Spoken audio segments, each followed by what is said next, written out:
Hello dear student.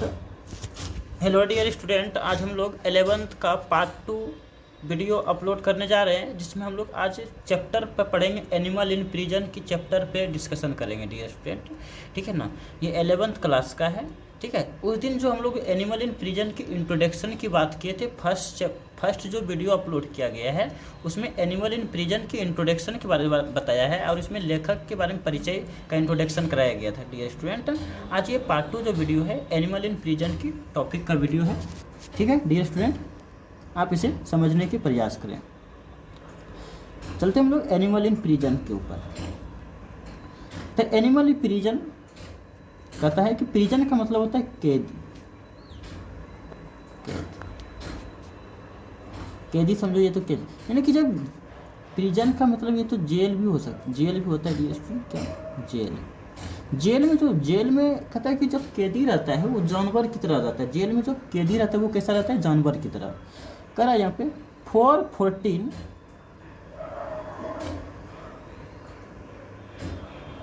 14 and half month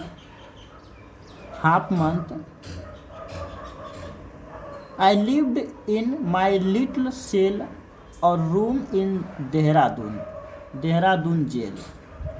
देखो यहाँ पे ये समझने की प्रयास करना है कि पंडित जवाहरलाल नेहरू देहरादून के जेल में 14.5 साल तक एक छोटे से लिटिल सेल यानी छोटे से रूम में, एक छोटे से सेल में रहा था। And I began to feel as if I was almost a part. यानी कि उस सेल में जितना भी सेल की जितना भी पार्ट था, उस हर एक पार्ट से वो भली भांति परिचित हो चुका था, उस चीज़ को फील कर चुका था वो। और I was familiar with every bit of it, यानी कि उस सेल के हर एक टुकड़े से, उस सेल का हर एक कण से वो क्या हो चुका था, फेमिलियर यानी परिचित हो चुका था। कौन? पंडित जवाहरलाल नेहरू। ओके डियर,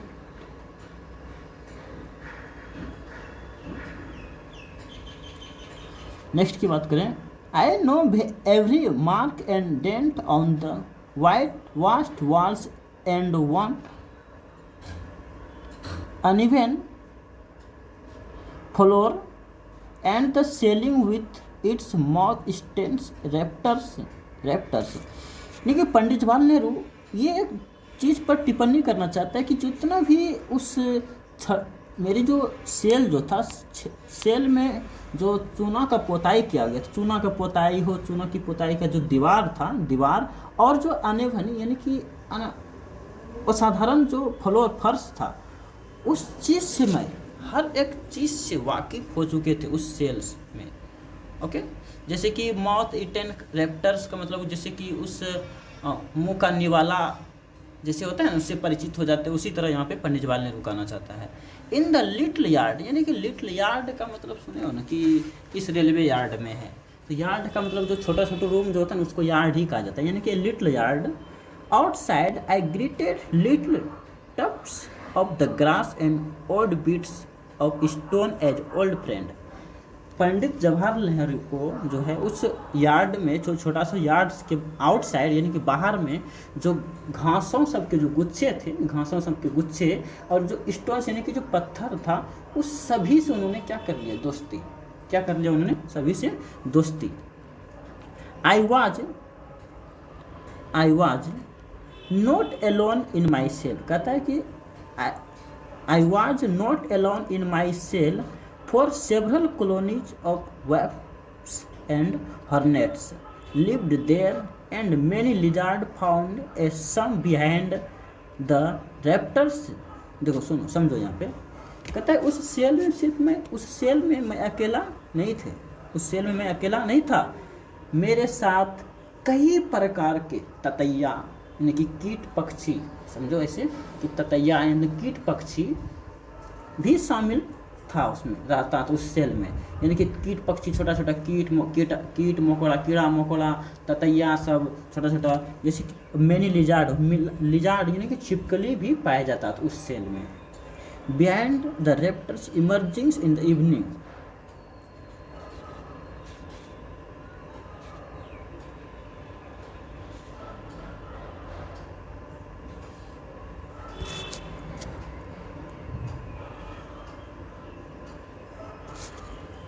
कथा यहाँ पे evening in search of prey, और वो लोग शाम के टाइम में जो है लिजार्ड सब जितना भी होता था शाम टाइम में निकलता तो वो अपने प्रे करने के लिए, अपने घूमने फिरने के लिए। जैसे कि होता है ना कि शाम में देखता हूँ कि कितना शाम में बहुत सारा पक्षी जो होता है वो निकलता है, और कीट मकोड़े सब निकलता है शाम में, तितली सब हुआ, ततैया सब हुआ, लिजार्ड छिपकली सब। Okay, I thoughts and emotion leave their traces behind in the physical surrounding. यानी कि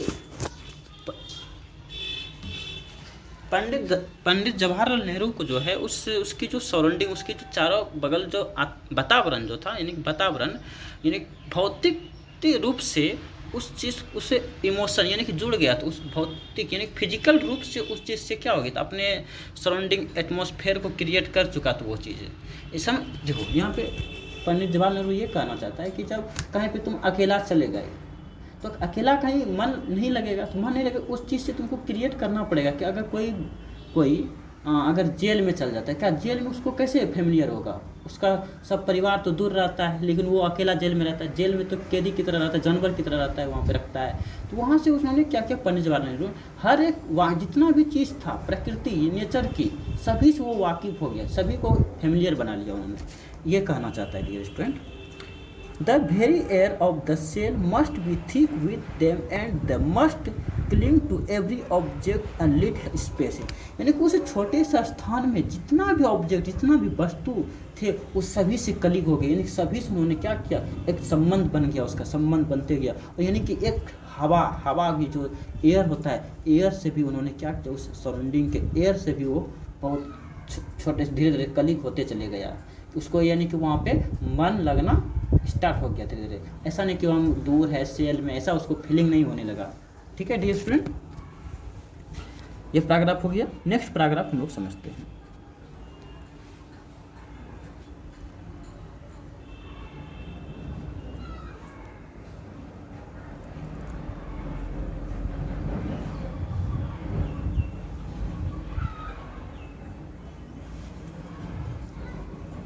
नेक्स्ट पैराग्राफ कर रहा है, next paragraph, I had better cell in other prisons. यानी कि मैं उस सेल में, मैं उस जेल में अच्छे सेल में जो था बहुत अच्छे फीलिंग कर रहे थे अदर जेल की तुलना में, ऐसे समझो। बट लेकिन मैं देहरादून में I had one privilege which was very precious to me. कहता है लेकिन देहरादून में मैं बहुत ही प्रिविलेज, बहुत ही अच्छे, प्रीशियस बहुत ही कीमती, मुझे बहुत अच्छा लगा इस देहरादून की जेल में। द जेल प्रॉपर, कहते the jail proper was a very small one and we were kept in the old lockup outside the jail walls but within the jail compound। कहता है कि जेल बहुत ही अच्छे स्मॉल छोटा था, उसमें एक लॉकअप, ओल्ड पुराना लॉकअप था बाहर साइड का। तो जेल जो प्रॉपर, यानी कि प्रॉपर का मतलब उचित, जेल जो था बहुत ही अच्छे था, एक छोटा सा था, ठीक है ना। यानी कि जेल की जो बाहर साइड, आउट साइड की बाहर में एक दीवार था जिसमें कि आउट साइड में लॉकअप बनाया हुआ था, लेकिन within the jail compound, और वो जो कंपाउंड जो दीवार था वो एक कंपाउंड था उसमें, उसी जेल में जहाँ पे पंडित जवाहरलाल नेहरू रह रहा था, उसी जेल में एक कंपाउंड था। कंपाउंड का मतलब हो गया कि this place was so small that there was no room to walk about in. तो अगर कोई भी छोटा छोटा कैदी के लिए जो रूम बनाया जाता है जेल में, तो छोटा छोटा बनाया जाता है, तो उसके लिए तो रूम में तो टहल नहीं सकता है ना, तो उसके लिए आउटसाइड में जो तो कंपाउंड था, कंपाउंड में उन लोग को एक परमिशन मिला था कि and so we were allowed the morning and evening go out and walk up and down in front of the gate.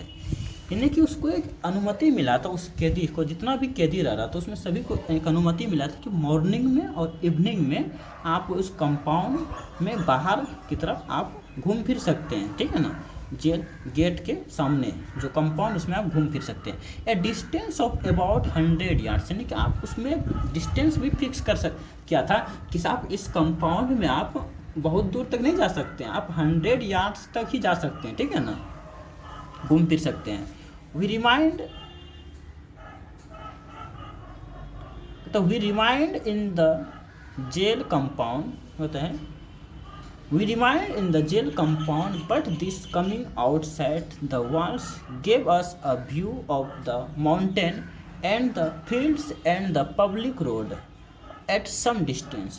जैसे उस जेल के कंपाउंड में उन्होंने रिमाइंड किया, उन्होंने याद करने का प्रयास किया कि बट लेकिन जैसे और बाहर की तरफ आया तो वॉल्स गेव्स व्यू माउंटेन, यानी कि उन्होंने पहले देखा, जैसे टहलने के लिए बाहर आया सेल से, उन्होंने देखा माउंटेन, पहाड़ देखा, फील्ड और पब्लिक यानी कि खेत को देखा, पब्लिक जैसे रोड पर लोग चल रहा है, डिस्टेंस कुछ ही डिस्टेंस पर लोग चल रहा था, बहुत उसको एंजॉय लगा कि जैसे सेल, अब कोई भी अगर कोई सब दिन रूम में पैक है, अगर उसको बाहर निकलेगा, बाहर के नज़ारा को देखेगा तो उसको ही विचित्र लगेगा ही, उसके लिए क्या रहेगा, वो विचित्र लगेगा वो चीज़। तो इसी तरह पंडित जवाहरलाल नेहरू के साथ उसी तरह हो रहा है डियर स्टूडेंट, पंडित जवाहरलाल नेहरू के साथ भी उसी तरह हो रहा है कि जब वो सेल से बाहर आया तो उसको जो वहाँ पे उन्होंने पहले माउंटेन को देखा, तब फिर को देखा कि कुछ फील्ड खेत में किसान लोग काम कर रहा है, रोड पर पब्लिक लोग चल रहा है, ठीक है ना, कुछ ही दूरी पर, तो उससे बहुत ही उसको अच्छा मन हुआ, वो अच्छे फील हुआ, महसूस हुआ। ओके, जिसकी बात कर रहे हैं, this was not special privilege for me, कहते ये चीज़ जो है सिर्फ मुझे ही नहीं था, ये जो प्रिविलेज, जो सहानुभूति जो दिया था जेल, ये सिर्फ हमें नहीं था, it was common for all and A and B classes. जितना भी उस जेल में, जितना भी देहरादून की जेल में जितना भी कैदी था, यानी कि समझो एग्जांपल ए एंड बी, जितना भी कॉमन कैदी था, सभी के लिए ये चीज़ क्या अलाउ किया गया था, ठीक है, देहरादून की जेल में। Within the compound but outside the jail walls there was another small building called the European lockup. कहते उसी कंपाउंड के साथ दीवार, जो जेल के जो दीवार के साथ एक दूसरा भी बिल्डिंग बनाया गया था, जिसमें कॉल्ड द यूरोपियन लॉकअप, जिसका नाम से पुकारा जाता है, यूरोपियन लॉकअप के नाम से उसको क्या किया जाता था, पुकारा जाता था डियर स्टूडेंट, उसको जो है यूरोपियन लॉकअप के नाम से पुकारा जाता था। ओके, यूरोपियन लॉकअप के नाम से। This had no enclosing walls, और उसमें जो था ना, उस यूरोपियन का जो बनाया था रहने के लिए, उसमें कोई छड़ दीवारी नहीं था, सिर्फ ऊपर से ही छत था, और नीचे से चारों बगल से जो छड़ दीवारी रहता ना, वो नहीं था उसमें, ठीक है। Wall and persons inside the cell could have the fine view of the mountains and the life outside. वो सब जो पर्सन उसमें यूरोपियन जो लोग रहता था, उसमें क्या है कि उसमें जो दीवार था सिर्फ ऊपर से छत था, चारों बगल दीवार नहीं था, तो वो लोग क्या करता था, वो लोग नहीं भी बाहर निकलता था ना, तो वो लोग वहीं से ही माउंटेन, पहाड़, सबको आउटसाइड बाहर में क्या हो रहा है वो सब देख लेता था, वहाँ से व्यू कर लिया करता था। European convicts and the other kept here were also allowed to walk in front of the jail gates every morning and evening. जैसे वो अगर वो यूरोपियन कैदी जो होता था, अगर दूसरे में अलाउ किया जाता, उसको भी ये चीज़ अलाउ किया गया था, यूरोपियन कैदी को जो भी, उसको भी अलाउ किया गया था, आप भी सुबह शाम क्या कर सकते हैं, बाहर की तरफ टहल सकते हैं, आप भी बाहर की तरफ क्या कर सकते हैं, जेल गेट के बाहर की तरफ, जो कंपाउंड था जेल का, उसमें आप बाहर की तरफ टहल सकते हैं, यूरोपियन को भी था ये अलाउ किया गया था। Okay dear student,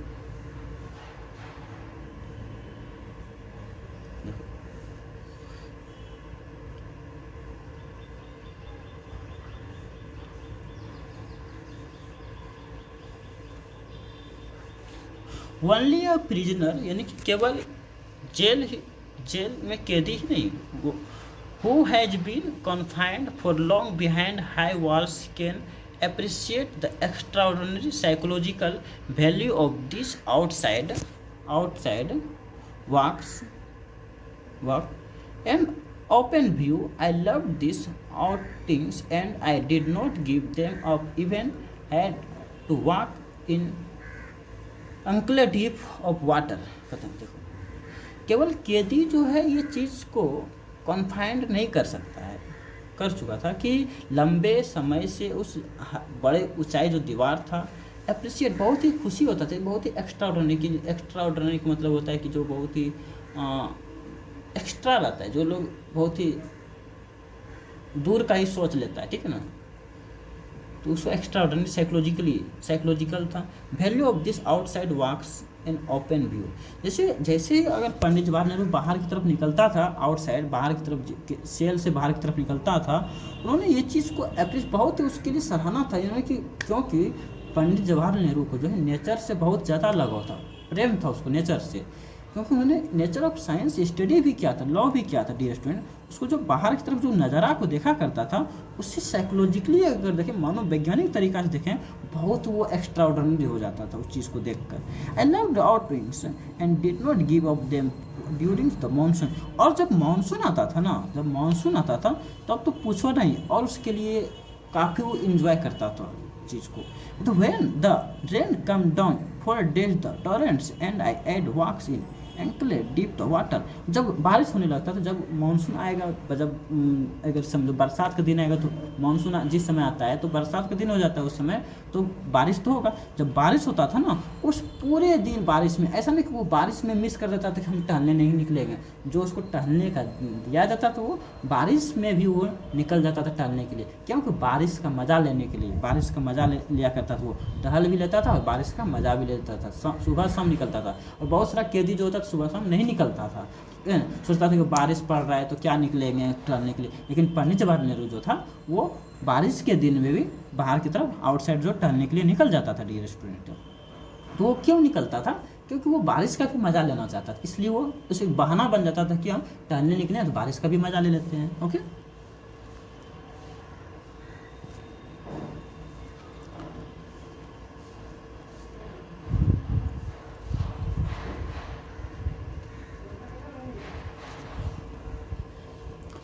I would have welcome the outings in any.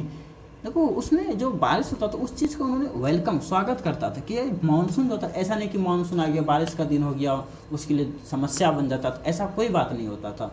उन्होंने उसका स्वागत भी किया करता था, जो बारिश का दिन आ गया उसका लिए भी उसको अच्छा लगता था, वो चीज़ फीलिंग करता था, अच्छा महसूस करता था। डियर स्टूडेंट, देखो हम लोग 3 पैराग्राफ, तीसरा और पैराग्राफ होगा, इसको हम लोग जब नेक्स्ट पार्ट आएगा, यानी पार्ट 3 में, उसमें हम लोग 3, 4, 5, 6 इसी तरह का पूरे पैराग्राफ कर लेंगे। 22-23 पैराग्राफ है डियर स्टूडेंट, ये 6 से 7 वीडियो में अपलोड हो जाएगा डियर स्टूडेंट, ठीक है ना। आप इसे बहुत शिद्दत से इसको समझने की प्रयास करें। Okay, thank you dear student.